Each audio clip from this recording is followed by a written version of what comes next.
राष्ट्रिय स्वतन्त्र पार्टीका अध्यक्ष रवि लामिछाने के साँच्चीकै सरकारी ठग हुन् त? हुन् भने किन छैन सरकारसँग अहिलेसम्म केही परमार हो?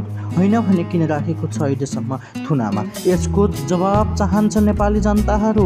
अहिलेसम्म तपाईँहरू के हेरिराख्नु भएको छ? नेपाली राजनीतिक दलहरू केही न केही सपुत बिना तपाईँहरू किन राख्दै हुनुहुन्छ रवि लामिछानेलाई थुनामा?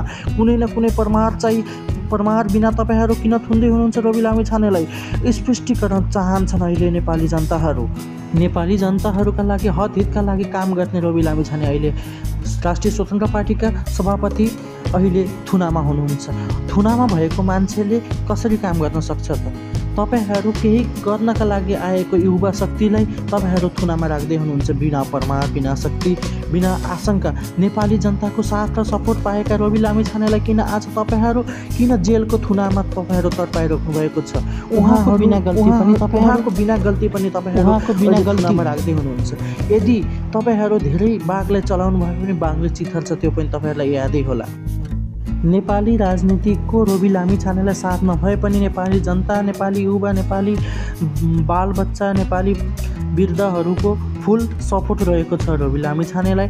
मिसन 84 भन्दै हिँडिरहेका रवि लामिछाने मिसन 84 को पर्खाइमा छन् र मिसन 84 मा 2/3 बहुमतले राष्ट्रिय स्वतन्त्र पार्टी देशको पहिलो पार्टी बनी नेपालमा देखि बाहिर गएका युवाहरू लगायत अन्य विभिन्न प्रकारका देशहरूमा गएका सम्पूर्ण युवाहरूलाई देश भित्राउने तयारीमा रहिरहेको छ।